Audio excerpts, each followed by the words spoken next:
गांव में दो पंडित रहते थे, माधव राम और हरि प्रसाद। दोनों ही खुद को बड़ा ज्ञानी समझते थे, लेकिन असल में वे दोनों बहुत ही भ्रमित और मूर्ख थे। एक दिन माधव राम ने कहा, हरि प्रसाद जी, आपने कभी सोचा है अगर सूरज रात को निकल आए तो चांद कहाँ जाएगा? हरि प्रसाद गंभीर होकर बोला, वो शायद छुट्टी पर चला जाएगा। गांव वाले हंसी नहीं रोक पाए। एक दिन दोनों पंडित जंगल में खिचड़ी बनाने गए। हरि प्रसाद बोला, अगर आग जल गई तो खिचड़ी पकेगी? माधव राम बोला, पर आग किससे जलाएं? दोनों ने लकड़ियां इकट्ठी की, लेकिन माचिस लाना भूल गए। तब हरि प्रसाद बोला, चलो खिचड़ी ऐसे ही खा लेते हैं, कल्पना कर लेते हैं कि पकी हुई है। और वे दोनों कच्चे चावल और पानी को बिना पकाए ही खाने लगे। जो बिना देखे सिर्फ छूकर बताए कि ये जानवर कौन है, उसे इनाम मिलेगा। दोनों पंडित पहुंचे। माधव राम ने आंख बंद की और हाथी की सूंड को छूकर बोला, ये तो रस्सी है। हरि प्रसाद ने पूंछ पकड़ी और बोला, नहीं नहीं, ये तो झाड़ू है। राजा जोर से हंसा और उन्हें महामूर्ख सम्मान दे दिया। एक दिन दोनों मंदिर में बहस कर रहे थे कि भगवान को प्रसाद में लड्डू ज़्यादा पसंद है या जलेबी। माधव राम बोला, भगवान तो ठंडे मिजाज के हैं, उन्हें जलेबी पसंद है। हरि प्रसाद बोला, नहीं, भगवान गर्म खून वाले हैं, उन्हें लड्डू पसंद है। और इस बहस में वो दोनों एक दूसरे को प्रसाद समझकर मारने लगे। गांव वालों ने थककर राजा से शिकायत की। राजा ने दोनों को दरबार में बुलाकर पूछा, क्या आप दोनों सच में पंडित हैं? माधव राम बोला, हम तो इतने ज्ञानी हैं कि अगर हमें एक दिन का राजा बना दो तो हम सब उल्टा कर देंगे। राजा बोला, तभी तो मूर्ख हो, ज्ञान और समझ का फर्क ही नहीं पता। एक पीपल के पेड़ के नीचे दोनों पंडित मिलते हैं। रामकिशन कहता है, तुम्हारा दिमाग आजकल कुछ गुमसुम लगता है। ब्रिजमोहन बोला, मेरा नहीं, तुम्हारा दिमाग खो गया है। अब दोनों यह साबित करने निकल पड़ते हैं कि किसका दिमाग ज़्यादा गुम है।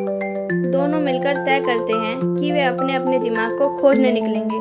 ब्रिजमोहन कहता है, मेरा दिमाग शायद कुएं में गिर गया, चलो वहीं चलते हैं। वे कुएं में झांककर खुद को देखते हैं और कहते हैं, अरे ये तो दो पंडित दिख रहे हैं, कहीं वही तो हमारा दिमाग नहीं? गांव के मास्टर जी से मदद मांगने जाते हैं। मास्टर जी हंसते हुए कहते हैं, अगर दिमाग खो गया है तो तुम लोग अब तक चल कैसे रहे हो? पंडित रामकिशन गुस्से में बोला, हम दिल से चलते हैं मास्टर जी। गांव का एक छोटा लड़का मुन्ना आता है और दोनों से सवाल पूछता है, पंडित जी, अगर आप इतने ज्ञानी हैं तो बताइए, मुर्गी पहले आई या अंडा? दोनों पंडित सोच में डूब जाते हैं और कहते हैं, चलो मुर्गी ढूंढते हैं, शायद उसके पास अंडा हो। दोनों पंडित मंदिर में यज्ञ करवाते हैं ताकि दिमाग वापस मिल जाए। एक गाय यज्ञ स्थल पर आ जाती है और उनका प्रसाद खा जाती है। पंडित ब्रजमोहन कहता है, शायद यही हमारी बुद्धि ले गई। गांव के लोग उन्हें समझाते हैं, ज्ञान किताबों से नहीं, व्यवहार से आता है। दोनों पंडित शर्मिंदा होते हैं और कहते हैं, अब से हम हर बात में सोच समझ कर बोलेंगे, लेकिन पहले ये बताओ, सोच कहाँ से लाएं? गांव के बीच में पंडित झलकनाथ बोले, अगर पुल उल्टा बने तो पानी ऊपर नहीं जाएगा? पंडित फट्टूलाल बोला, बिल्कुल सही, उल्टा पुल ही असली वैज्ञानिक खोज है। गांव वाले पेट पकड़कर हंसने लगे। दोनों पंडित सरपंच के पास जाते हैं और कहते हैं, हमें गांव के तालाब पर उल्टा पुल बनाना है ताकि लोग सीधे नीचे से चल सकें।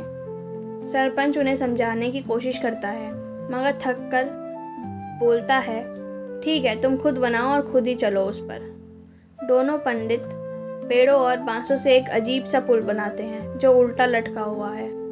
गांव वाले दूर से तमाशा देखते हैं और कोई कुछ नहीं कहता। एक छोटा बच्चा गधे पर आता है और पूछता है, पंडित जी, अगर पुल उल्टा है तो लोग नीचे क्यों नहीं गिर जाते? पंडित झलकनाथ बोले, गुरुत्वाकर्षण भी तो हमारे हिसाब से काम करता है। मोनू बोला, फिर मैं इस पुल पर गधा चलाऊं? मोनू गधे को पुल पर चलाता है, पुल टूट जाता है और दोनों पंडित नीचे कीचड़ में गिरते हैं। गांव वाले ताली बजाते हैं, बच्चे हंसते हैं और पंडित आपस में लड़ने लगते हैं। सरपंच हंसते हुए बोलता है, अब पुल बनाना बंद करो, पहले अपना अकल सीधा करो। दोनों पंडित गांव के बाहर बैठकर कहते हैं, अब से जो भी उल्टा सोचना है पहले उस पर खुद गिर के देखेंगे।